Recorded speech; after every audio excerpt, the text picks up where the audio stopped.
भातंब्रेकर, तुम्ही पाहताय न्यूज 18 लोकमत। महत्त्वाची बातमी बुलेटिनच्या सुरुवातीलाच मनसेचे नेते अमेय खोपकर यांनी आता शिवसेनेवर टीका केलेली आहे। नाटकाची परंपरा इतके दिवस खंडित होती, मात्र यांना याचं काही सोयरसूतकच नाही असं खोपकर यांनी म्हटलेलं आहे।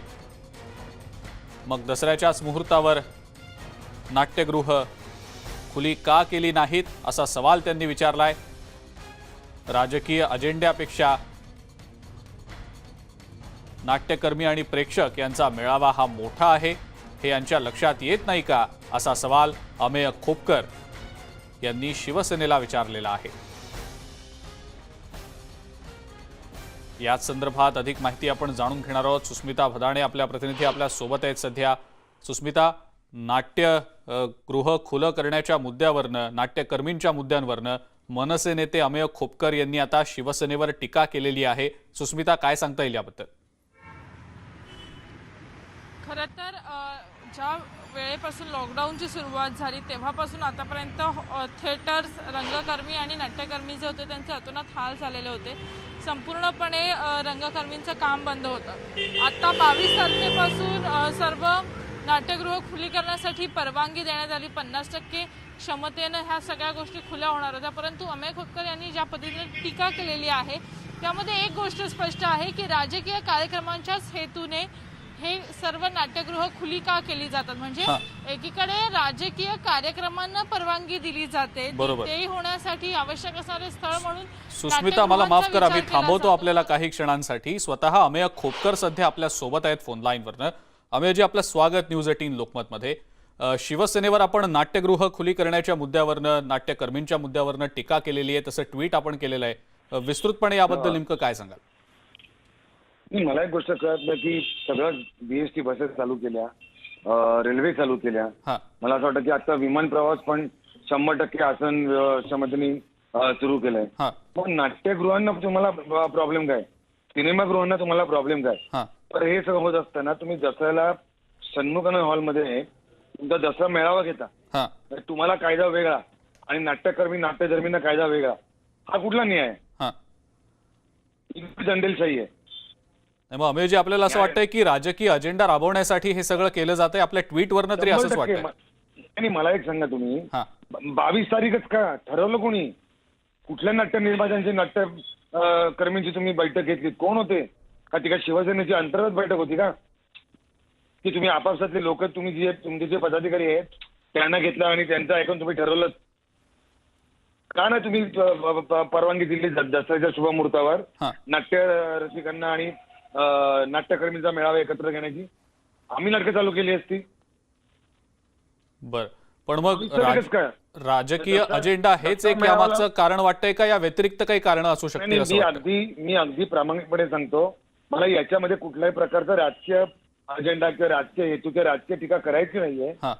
पण एका राजकीय पक्षाला, जो राजकीय पक्ष सत्तेमध्ये आहे त्याला वेगळा न्याय आणि नाट्यकर्मींना, नाट्यधर्मींना, सिनेमागृहांना वेगळा न्याय, असं का? बर, मुद्दा कळला आपला। अमेयजी, खूप खूप धन्यवाद। आपण न्यूज 18 लोकमतशी बोललात आणि आपली प्रतिक्रिया दिली त्याबद्दल।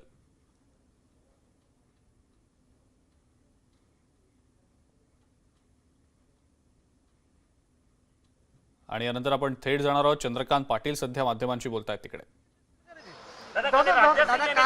वक्तव्य केलं की महात्मा गांधींच्या सांगण्यावरून विदा सावरकर यांनी ज्या याचिका दाखल केली, कोणी बोलले का कार्यक्रमामध्ये, एका पुस्तक प्रकाशनाच्या कार्यक्रमात? मला माहित नाही दादा एक काल देवेंद्र फडणवीस असं म्हणजे ते असं म्हणाले की माझ्या माणसात असल्यावर मला, मी मुख्यमंत्री असल्यासारखंच वाटते, मी अजूनही मुख्यमंत्री आहे। तर तुम्हाला असं वाटतं का की तुम्ही अजूनही मंत्री आहे? मला असं वाटतं की देवेंद्रजींच्या बोलण्याचा नेहमीप्रमाणे काहीतरी चुकीचा अर्थ लावला गेलेला आहे। त्यांच्या म्हणण्याचा अर्थ असा आहे की आजही जनता मी मुख्यमंत्री असल्यासारखीच अपेक्षा करते। जे त्यांना मराठवाड्याच्या प्रवासात जाणवलं, जे तुमचे सहकारी मित्र पत्रकार तिथे होते त्यांना विचारा, गावागावात लोक काय, साहेब तुम्ही असायला पाहिजे होते, साहेब 19ला। आता ह्यावरून त्याला असं वाटतं की बा आजही मला लोकांमध्ये गेल्यानंतर असं वाटतं की मीच मुख्यमंत्री आहे, कारण लोकांना उद्धवजींकडून अपेक्षा नाही आहे, ते नाही बाहेर पडणार आहे, त्यांनी गृहीतच धरलं आहे। प्रत्येक वेळेला अक्षरशः जीवाचा आकांत करून देवेंद्रजीच फील्डमध्ये आहे. त्यामुळे सर्वसामान्यांना असं वाटतं की साहेब तुम्ही मुख्यमंत्री नसले तरी सुद्धा आम्हाला तुम्ही मुख्यमंत्रीच वाटता, कारण तुम्ही आम्हाला त्या वेळेला म्हणजे एकाने मराठवाड्यात काय म्हटलं की साहेब आम्ही सारखे बँकेच्या रांगेतच पैसे काढायला उभे असायचो. कधी तुम्ही आम्हाला अतिवृष्टीचं अनुदान द्यायचा, कधी तुम्ही आम्हाला विम्याची रक्कम द्यायचा. ही लोकांची भावना आहे, त्याला काय करायचं? प्रत्यक्षात हे स्वप्न पूर्ण होण्याची शक्यता आहे पुढच्या काही महिन्यांमध्ये. नाही माहिती. मी काय ज्योतिषी नाही. तुम्ही पुण्यात असं म्हटलं होतं की मला माजी मंत्री म्हणून नका, कधी अधिकारी नाही. माझी तुम्हाला विनंती आहे, मी तुम्हाला गरीब माणूस असूनही यंत्रणा पुरवायला तयार आहे, पण तुम्ही तुमचं सगळं रिसर्च डिपार्टमेंट जरा नीट डेव्हलप करा. मी एका देहू नावाच्या छोट्या गावामध्ये एका तरुणाला सलून उभं करून दिलं, त्याचं उद्घाटन करायला गेलो. त्यावेळेला माझ्याबरोबर माजी मंत्री बाळासाहेब बेगडे होते. ग्रामीण भागात तुम्हाला माहिती आहे की माईकचा वापर काय करतात, माजी मंत्री बाळासाहेब बेगडे नाही, माजी मंत्री. म्हटलं माझी काय म्हणतो आजी म्हण, मला म्हणू नका लगेच त्याची स्टोरी. मी काही म्हटलं नाही. तुम्ही ग्रामीण भागातले असाल तर तुम्हाला माझ्या लक्षात आलं लगेच चित्र. लग्न बिग्न असलं की आता हे आले तसं ते माजी मंत्री माझ्याकडे म्हणतो आजी म्हणून म्हटलं. काल राष्ट्रवादीची कोर कमिटीची बैठक होती, भाजपची होती आणि आज शरद पवारांची पत्रकार परिषद आहे. काय वाटतं, काय नेमकं? आमची कोर कमिटी, आमची संघटना ही लोकशाही तत्वावर चालते आणि त्यामुळे समूहाने निर्णय घेण्याची कार्यपद्धती आमची आहे. दरमहा आम्ही बसतो. रुटीन बैठक होती. काल आमचे प्रभारी आले होते सिटी रवी, त्यामुळे ती अधिक वेळ चालली. पवारांची बैठक कशासाठी होती मला माहिती. आपण महाविकास आघाडीचा भांडाफोड करणार आहे, तर नेमकं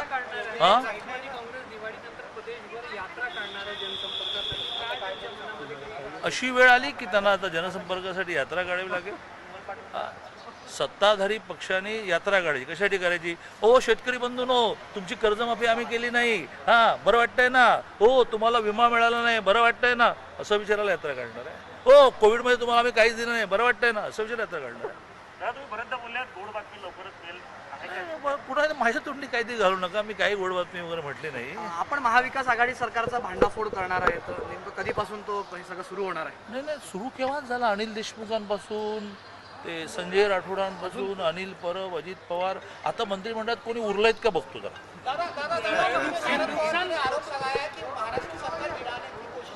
क्या नहीं, कोई कोशिश कर नहीं रहा. भारतीय जनता पार्टी तो बिल्कुल कोशिश नहीं कर रहा. हम एक प्रबल प्रभावी विरोधी पक्ष के नाते काम कर रहे हैं. प्रदेशाध्यक्ष चंद्रकांत पाटील यांनी माध्यमांशी संवाद साधला. राज्यात महिला सुरक्षेचा प्रश्न गंभीर बनल्याचं त्यांनी पुन्हा एकदा म्हटलेलं आहे. आता निलमताई आणि सुप्रियाताई कुठे आहेत असा प्रश्न देखील त्यांनी उपस्थित केलेला आहे. सोबतच केंद्र सरकारवर किती काळ राज्य सरकार खापर फोडणार आहे, महाविकास आघाडी खापर फोडणार आहे असा प्रश्नही त्यांनी उपस्थित केला आहे. एका ब्रेकची वेळ झाली आहे. बघत रहा न्यूज 18 लोकमत.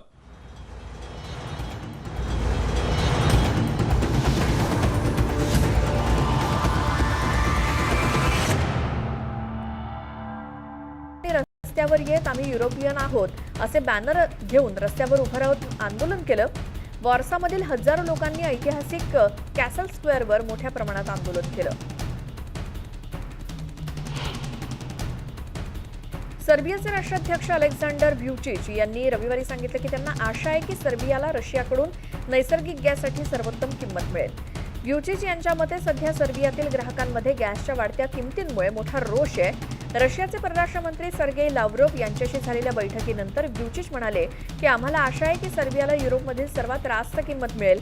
एका पत्रकार परिषदेदरम्यान सर्बियाचे अध्यक्ष म्हणाले की त्यांना लाव्हरोव्ह आणि रशियाचे उपपंतप्रधान युरी बोरिसोव्ह यांनी आश्वासन दिलंय की ते रशियाचे राष्ट्राध्यक्ष व्लादिमीर पुतीन यांच्याशी गॅस कराराबद्दल बोलतील. इच्छामरणाबाबत इटालियन कायद्यांवरील जनमत चाचणीची विनंती करणारी याचिका दाखल करून घेण्यासाठी डझनभर कार्यकर्ते शुक्रवारी रोममध्ये जमले होते. इटलीमध्ये सध्या बेकायदेशीर असणाऱ्या इच्छामरणाला प्रतिबंधित करणारे कायदे रद्द करावेत आणि इच्छामरणाची मागणी करणाऱ्यांना मदत पुरवणाऱ्या डॉक्टरांवरती कारवाई करण्याच्या कायद्यांनाही रद्द करावं अशी मागणी या गटानं केली. इच्छामरण समर्थक संघटनांनी सांगितलंय की इच्छामरणाच्या समर्थनार्थ गेल्या 3 महिन्यात 10 लाखांहून अधिक स्वाक्षऱ्या गोळा करण्यात आल्या आहेत. इटालियन कायद्यानुसार एखादा कायदा रद्द करण्यासाठी जनमत तयार करण्यासाठी 5 लाख नागरिकांची स्वाक्षरी आवश्यक आहे.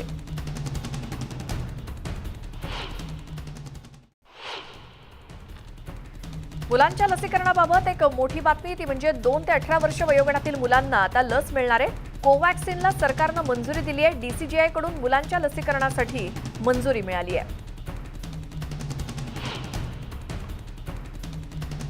कोरोना संकटामुळे जगभरातील 10 कोटी नागरिक गरिबीत लोटले गेलेत असं भीषण वास्तव समोर आणलंय संयुक्त राष्ट्राचे महासचिव अँटनी ग्युटेरस यांनी. तसंच 400 कोटींहून अधिक जण मूलभूत सुविधांपासून वंचित राहिलेत आणि उत्पन्नाची साधनं, आरोग्य सुविधा, सामाजिक पातळीवरची मदत त्यांना मिळाली नाही. आंतरराष्ट्रीय पातळीवर जाणवत असलेल्या एकजुटीच्या अभावामुळे युद्धबाधित आणि गरीब देशांना याचा सर्वाधिक फटका बसल्याचं त्यांनी सांगितलं. आंतरराष्ट्रीय नाणेनिधीच्या सदस्यांसमोर ते बोलत होते.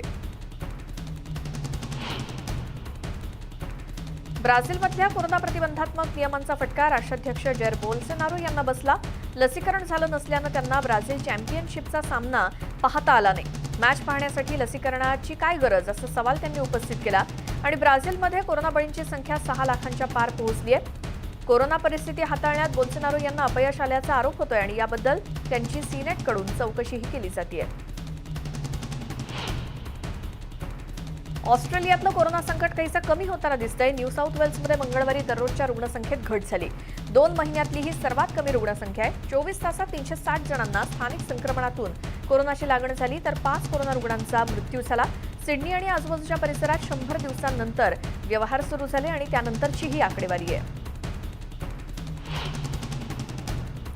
ऑस्ट्रेलियातील सर्वात मोठं शहर असलेल्या सिडनीमध्ये लसीकरण पूर्ण झालेल्यांसाठी प्रथमच सोमवारपासून सलून, जिम्स, कॅफेज आणि बार्स पुन्हा उघडण्यात आलेत.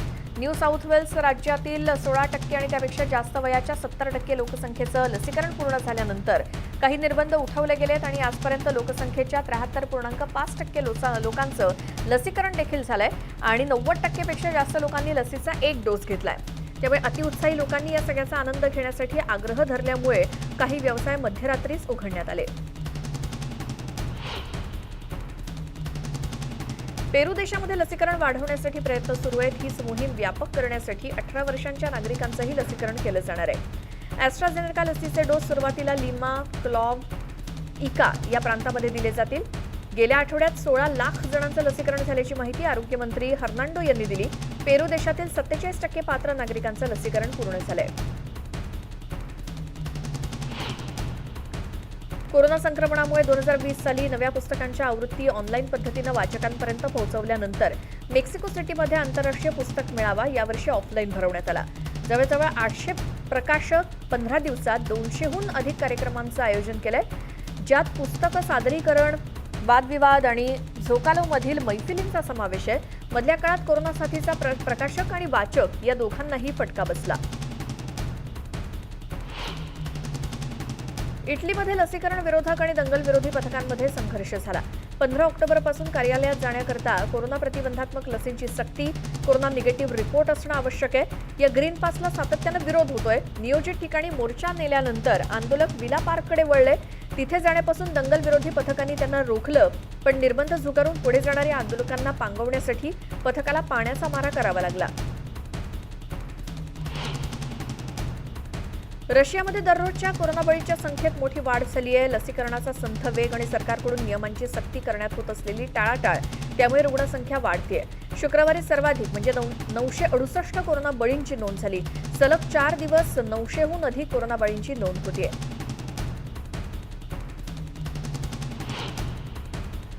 पोर्तुगालच्या संसदेनं शुक्रवारी 4 विधेयकं मंजूर केली, ज्या माध्यमातून देशातील रक्त आणि रक्तदानाबाबतच्या कायद्यांमध्ये काही महत्त्वाचे बदल करण्यात आलेत. रक्तदानासाठी काही विशिष्ट कार्यपद्धती तयार करण्यात आली आहे. पोर्तुगीज संविधानानं एखाद्या व्यक्तीच्या लैंगिक प्रवृत्तीवरती आधारित भेदभाव करण्यास प्रतिबंध केलाय आणि 2010 पासून पोर्तुगालमध्ये रक्तदानात भेदभाव करण्यास मनाई करण्यात आली आहे. परंतु काही आरोग्य कर्मचाऱ्यांनी कथितरित्या समलिंगी आणि उभयलिंगी देणगीदारांना स्वीकारण्यास नकार दिला, कारण त्यांचं लैंगिक वर्तन हे संसर्गजन्य रोगांचा उच्च धोका आहे आणि यानंतर कायद्यात बदल करण्यात आलेला आहे.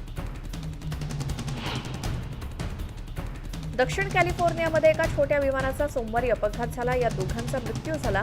अन्य 2 जण जखमी झालेत. या अपघातामुळे 2 घरांना आग लागली. मृतांपैकी कोणी विमानातले होते किंवा ग्राउंड स्टाफपैकी होते याची माहिती अजून उपलब्ध झालेली नाही. कॅलिफोर्नियात सँटीमध्ये ही दुर्घटना घडली.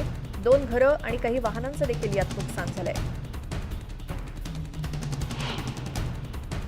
ट्युनिशियाचे राष्ट्रपती कास सईद यांच्या अपवादात्मक उपाय या धोरणाचा निषेध करण्यासाठी रविवारी मध्य ट्युनिसमध्ये हजारो निदर्शक जमले होते. सरकारविरोधातील देशव्यापी आंदोलनानंतर पुढे काय होणार याची उत्सुकता सगळ्यांना आहे. जुलैमध्ये कास सईद यांनी पंतप्रधानांना बडतर्फ करत सगळी सत्ता राष्ट्रपतींच्या हाती घेतली आणि ट्युनिशियाची संसद सुद्धा तातडीनं गोठवण्यात आली. राष्ट्रपती कास सईद यांच्या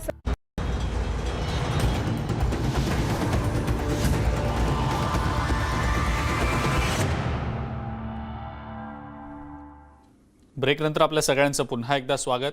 भारतीय स्वातंत्र्याच्या अमृत महोत्सवासोबतच भारतात श्वेतक्रांती अर्थात दूध क्रांती आणणारा अमूल ब्रँडही 75वा वर्धापन दिन साजरा करतोय. आणि याच निमित्तानं आज आम्ही तुम्हाला अमूलनं कशा प्रकारे वेळोवेळी त्यांचं म्हणणं देश आणि जगासमोर मांडलं हे सांगणार आहोत. अमूलनं अनोख्या पद्धतीनं त्यांच्या उत्पादनांची माहिती लोकांपर्यंत पोहोचवली. अमूलची प्रत्येक जाहिरात एक नवा संदेश देत असते.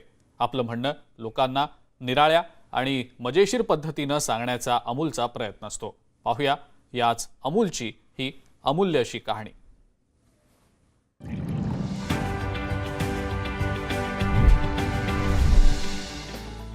अमूल ने अपने एड कैंपेन के जरिए हमेशा कोशिश की कि बात निराले अंदाज में की जाए. अमूल बटर का यह विज्ञापन 1983 में जारी किया गया.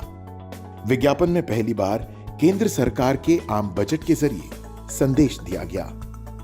बजट ने जिस तरह सबको खुश किया, वैसे ही अमूल का मकसद भी सबको हमेशा खुश करना है.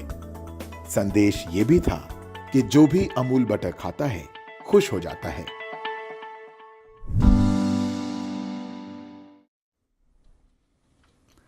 कोरोना महामारीच्या काळात लॉकडाऊनचा ग्रामीण अर्थव्यवस्थेवर सुद्धा खूप खोलवर परिणाम झाला. भारत पाकिस्तान सीमेला लागून असलेल्या अमृतसर जिल्ह्यातल्या गावामध्ये कॅथलीन लाढर या स्वतः परिस्थितीशी झगडत होत्या, संघर्ष करत होत्या. याच दरम्यान त्यांना गरीब कुटुंबांची दुर्दशा समजली आणि इथूनच सुरू झाली कॅथलीन यांची गरुड छेप. कॅथलीन यांनी महिलांना स्वावलंबी बनवण्यासाठी स्वयंसेवी संस्था सुरू केली. नेटवर्क 18 आणि फेडरल बँकेची लसीकरणाबाबतची जनजागृती मोहीम संजीवनी अ शॉर्ट ऑफ लाईफनं नुकतीच कॅथलीन यांची भेट घेतली. आम्हाला हे सांगताना आनंद होतोय की कॅथलीन ज्या महिलांना सक्षम आणि आत्मनिर्भर बनवत आहेत त्या आमच्या संजीवनी चॅम्पियन आहेत.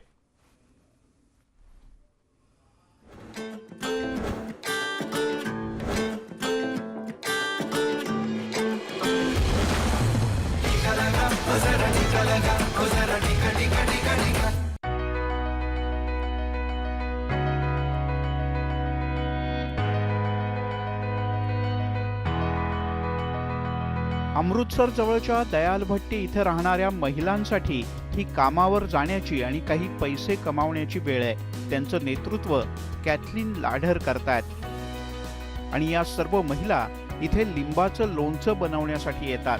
लोणचं बनवण्यासाठी पाहिजे लिंबू, मिरची आणि आलं. हे सगळं कापून झाल्यानंतर त्यात टाकलं जातं मीठ आणि नंतर मोहरीचं तेल. हे सगळं झाल्यानंतर शेवटी लोणचं बरणीमध्ये बंद केलं जातं आणि त्यानंतरचे काही दिवस हे उन्हामध्ये ठेवलं जातं. सर, लॉकडाउन जब शुरू हुआ तो लोग घरों में बैठे थे, काम काज कोई नहीं था बिल्कुल. मतलब वो आर्थिक हालात उनके बहुत कमज़ोर हो गए थे. हालात बद से बदतर हो गए थे, बहुत ख़राब थे. लोगों के पास मतलब राशन के लिए भी बड़ा मुश्किल हो रहा था. हमने एक ग्रुप शुरू किया, सेल्फ हेल्प ग्रुप, जिसमें 10 लेडीज़ को लिया और 10 लेडीज़ ने हमने यहीं पर बैठ के काम शुरू किया. या स्वयंसेवी संस्थेत एकत्र राहून या महिला बरंच काही साध्य करू शकतात. म्हणूनच त्यांनी मास्क आणि कागदाचे लिफाफे बनवायला सुरुवात केली. मास्क आणि कागदाचे लिफाफे गावात विकून काही हजारांचं उत्पन्नही त्यांना मिळालं. सोच हमारी यही थी कि लेडीज़ जो है वो आत्मनिर्भर हो सकें और अपने मतलब घरों के हालात जो हैं उनके वो थोड़े ठीक हो सके. काम और कर सकते हैं, जैसे ये काम तो हमारे चल रहे हैं, जूट का बैग बना सकते हैं, सिलाई का काम लेडीज़ कर सकती हैं, ब्यूटिशियन का काम कर सकती हैं. वो जिसमें मतलब जिस लेडी का इंटरेस्ट है उसको हम सिखा सकते हैं काम. इस उदाहरण से मैंने सीखा कि लोगों के पास, लेडीज़ के पास टैलेंट है लेकिन वो घर से बाहर निकल कर काम नहीं कर पाती. तो जो उनके पास टैलेंट है हम उसका यूज़ करेंगे और उनको काम देंगे और वो काम करेंगी, बाहर निकलेंगी और उनकी जो आमदनी है वो भी बढ़ेगी, आर्थिक स्थिति में बढ़ोतरी होगी। वो खुद से कुछ भी अपने लिए काम कर सकती हैं, अपने लिए जी सकती हैं, किसी के दूसरे के ऊपर निर्भर नहीं रहेगी।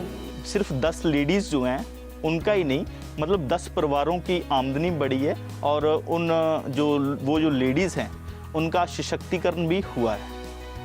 तो हम कह सकते हैं कि ये एक मिसाल बन चुकी है कैथलीन का जो ग्रुप है कि दूसरी लेडीज़ के लिए, दूसरी औरतों के लिए।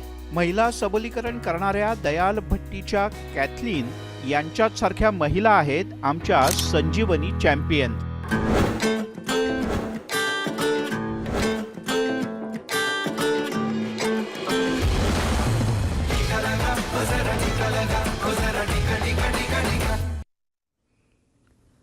सॅनिटायझर हानिकारक आहेत का? लस तुमच्या DNA मध्ये बदल करते का?